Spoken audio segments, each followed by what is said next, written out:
Todd Morgan was a mystery in life and a nightmare in death. When his dismembered body was found buried behind his own home, the quiet Ohio town of Ellenton was horrified.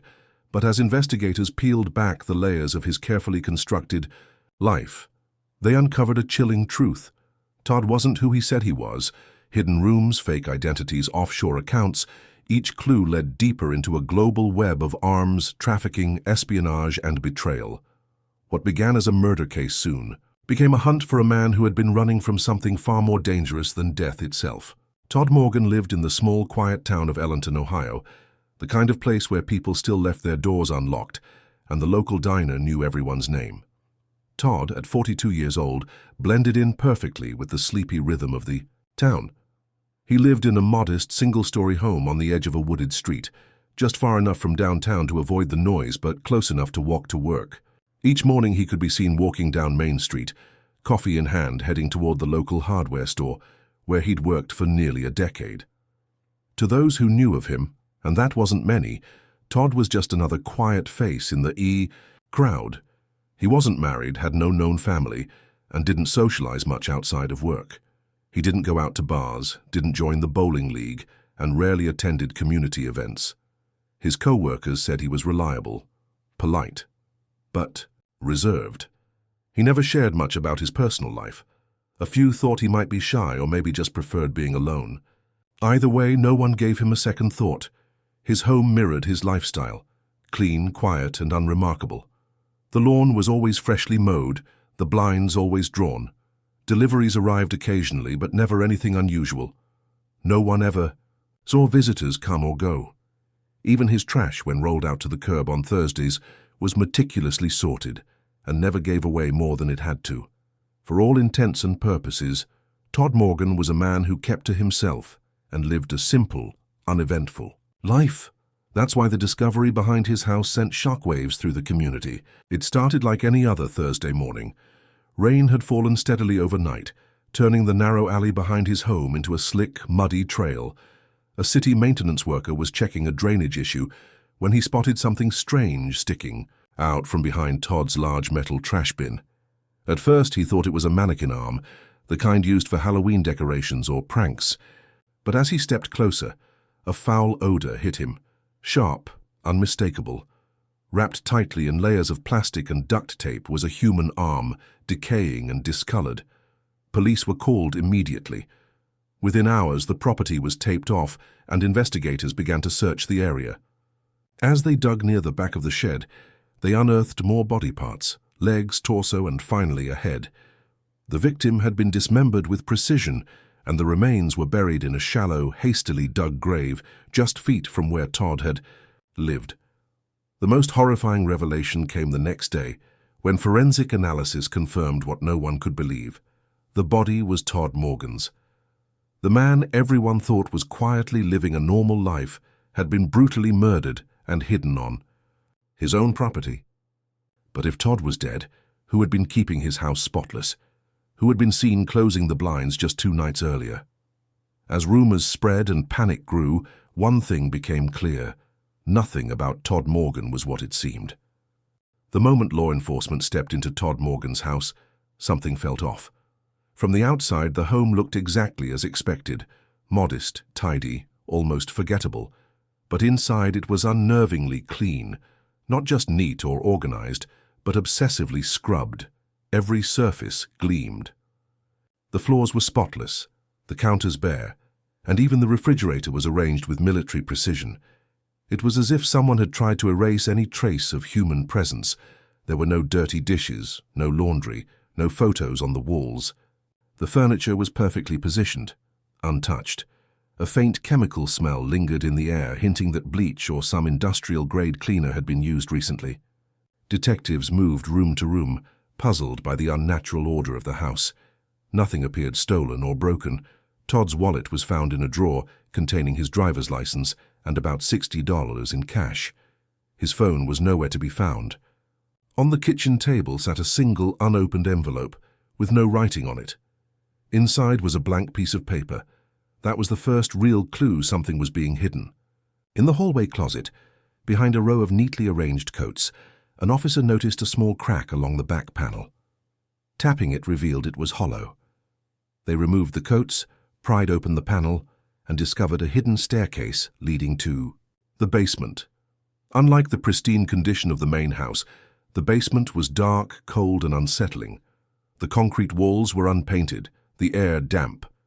But tucked into the far corner was something that changed the investigation entirely. A false wall, built with plywood and insulation. Behind it, a narrow room had been soundproofed with foam padding and thick rubber sheets. Inside this concealed space was a setup that looked like a surveillance hub. A desk held several monitors, all connected to small black cameras that had been hidden throughout the house. There were multiple burner phones, each labeled with cryptic numbers. A large duffel bag sat in the corner, filled with stacks of cash, neatly wrapped and bound in foreign currencies. Euros, pesos, yen. On the wall, a whiteboard displayed a chaotic mess of names, dates, and phrases like transfer complete, shut down, and no loose ends. Even more confusing was a small metal filing cabinet containing fake passports, at least 5 of them, all with different names but the same photograph. Todd's face stared back in every ID, though with different haircuts, facial hair, and birth dates. There were travel documents, scanned shipping receipts, and what appeared to be encrypted digital ledgers. Nothing about the space made sense for a quiet, small-town hardware clerk. The evidence pointed to a person who lived far more dangerously than anyone in Ellenton could have guessed. It was clear that Todd Morgan, or whoever he really was, had been involved in something highly secretive and probably illegal. The hidden room had been carefully designed to be invisible, suggesting that Todd had gone to great lengths to protect whatever operation he was running. The discovery transformed the case from a tragic local murder to something far more complex. This wasn't a simple case of violence. It was the unraveling of a secret life hidden beneath a false identity, and it was only the beginning. Investigators began piecing together the fragments of Todd Morgan's hidden life, using the materials found in the concealed basement room as their starting point.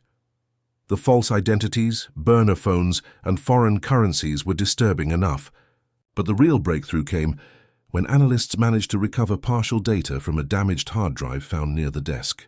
It appeared that Todd had kept meticulous digital records, spreadsheets tracking movements of goods, logs of encrypted communications, and references to bank accounts based in offshore tax havens. None of it aligned with the man known to Ellenton, residents. The Todd they knew couldn't even fix a jammed drawer without calling someone, but the Todd revealed through these files was methodical, calculated, and clearly operating outside any known legal framework. Most chilling of all were the references to arms shipments, specifically moving weapons across Eastern Europe and North Africa.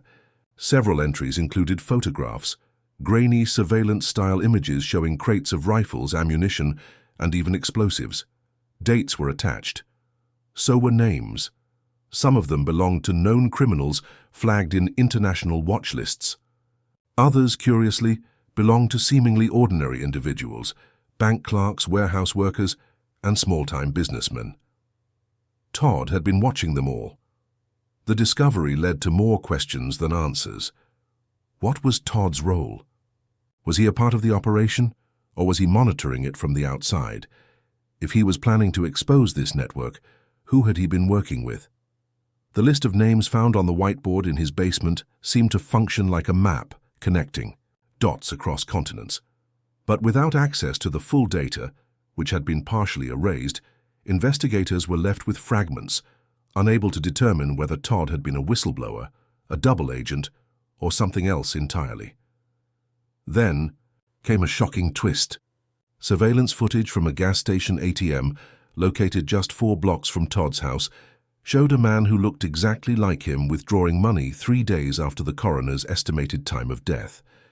He wore a baseball cap and sunglasses, but the facial structure was unmistakable. He even walked with the same slightly uneven gait Todd was known for. But this couldn't be possible. Todd's dismembered body had already been discovered and confirmed through dental records and DNA. Investigators were forced to entertain a disturbing possibility. Either Todd wasn't who they thought he was, or someone else was using his identity. That theory gained traction when they cross-referenced the names from his fake passports and found that at least 2 had been linked to minor incidents in foreign countries. One involving a border stop in Turkey, another a suspicious transaction in Dubai. In both cases, the man had vanished before authorities could question him. As the puzzle grew more complex, forensic accountants began following the money. Several financial transactions pointed toward shell companies registered in Tiwiti, countries known for banking secrecy. There was a pattern. Todd had been moving large sums of money in and out of these accounts for at least 5 years. It became clear that he was either laundering money or secretly documenting the process for someone else. Either way, the danger he was in was no accident. Todd Morgan hadn't simply been murdered, he had been eliminated. As investigators expanded their search beyond Todd Morgan's property, they began canvassing the neighborhood for any unusual activity around the time of his suspected murder. That's when a tip came from a neighbor who lived 2 houses down. She reported seeing a man in a dark hoodie walking toward Todd's back gate late at night, just days before the gruesome discovery. She hadn't thought much of it at the time. Todd rarely had visitors, but she assumed it might be a delivery or an old friend. The man was tall, wore gloves, and never looked in her direction. Something about him had seemed out of place, but it wasn't until she saw the news reports that she realized what she had witnessed might be critical.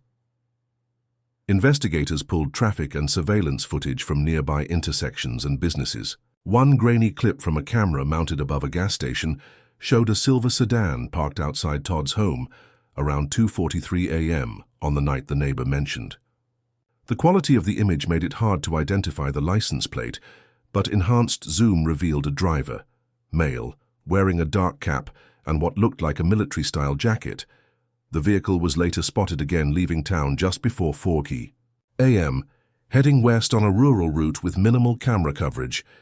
Days later, the silver sedan was found abandoned near an old service road 40 miles from Ellington. Inside the car were gloves, lengths of nylon rope, and a single black and white photo hidden in the glove box. The image sent chills through the investigative team. It was a candid photo of Todd standing outside the hardware store, caught mid-conversation with an unknown individual. A red X had been drawn across Todd's face with a marker. The message was clear. He had been targeted. The vehicle was traced to a shell company, but digging deeper led authorities to a name they had encountered before in international intelligence briefings: Owen Fletcher. A former intelligence officer, Fletcher had gone off-grid 2 years prior, after being connected to a failed arms seizure in Eastern Europe. He had disappeared without a trace, suspected of defecting or working as a freelance operative for criminal syndicates. Finding Fletcher became a priority. But before he could be brought in for questioning, he was discovered dead in a motel room across state lines. The scene was suspicious. At first glance, it looked like a suicide. Pills scattered across the nightstand, a note simply reading "It's done." But closer inspection raised red flags. There were no fingerprints on the bottle or glass. The surveillance system in the motel had been wiped clean. No one at the front desk remembered seeing him arrive. It was as if someone had staged the entire scene to make it appear self-inflicted. The autopsy confirmed that Fletcher had been poisoned with a fast-acting neurotoxin, not the pills beside the bed. Whatever secrets he held had died with him, but the implications were clear. Someone was silencing everyone connected to Todd Morgan. This wasn't the work of a lone killer or random criminal. It was something calculated, organized, and dangerous. Investigators began to wonder just how deep the conspiracy went and how many more lives it might claim. Weeks passed with growing silence. The media moved on, the town of Ellington returned to its slow pace, and Todd Morgan's name began to fade from headlines. But behind the scenes, federal agencies were still digging. The encrypted files, the burner, phones, the offshore accounts, they all pointed to something far larger than a single murder. It wasn't just about who killed Todd, but why. That answer finally began to surface when a storage unit registered under one of Todd's fake identities was located 30 miles outside Ellington. Tucked behind an abandoned warehouse complex, it was a small, rusted unit that had been paid for in cash, 5 years in advance. Inside was a single metal shelf, a chair, and 3 weatherproof containers. Each box was filled with flash drives, labeled by number and date, dozens of them. There were also old notebooks, maps marked with red pins, and another set of passports, some even older than the ones found at Todd's house, but the most valuable item was a small encrypted laptop. Once cracked by federal analysts, it revealed a video file titled Final Statement. The video showed Todd sitting in what appeared to be the same hidden basement room in his house. His face looked tired, worn down. He spoke directly to the camera, explaining in calm, measured tones that he had once worked within an unnamed intelligence unit tasked with infiltrating illegal arms networks. Years ago, during a covert operation in Eastern Europe, a mission had gone wrong. Several agents had been killed and the team disbanded, but Todd claimed the failure wasn't an accident. He alleged that some of his superiors had been secretly profiting from the very trade they were supposed to dismantle. He had gone into hiding, taking on new identities, monitoring the same networks he once tried to shut down. Over the years, he collected proof, names, transactions, photos, and spread them across multiple locations to avoid detection. In the video, he said he knew his time was running out. He had noticed surveillance, vehicles following him, strange phone calls. "If you're watching this," he said solemnly, "they found me. But now you know the truth." The information on the drives confirmed elements of his claims. Several names mentioned in Todd's files matched with ongoing international investigations, and some were even linked to defense contractors and politicians. The scandal sent ripples through quiet diplomatic channels, but most of it never made the news. It was simply too dangerous to expose publicly. The evidence Todd had gathered was quietly absorbed, sanitized and buried by those who feared the consequences of full disclosure. Back in Ellington, Todd's house was sold to a young couple who had no idea of its history. The grave in his backyard was filled, the shed torn down, and the cameras removed. Officially, the case remained unsolved. The files were sealed, and the public was told only part of the story. A man with a hidden past killed under mysterious circumstances. But to those who had seen the footage, Todd Morgan wasn't just a victim. He was a man who spent his final years running from shadows, risking everything to tell a truth the world was never meant to hear. His murder was the end of a life, but the beginning of a secret that still echoes in silence.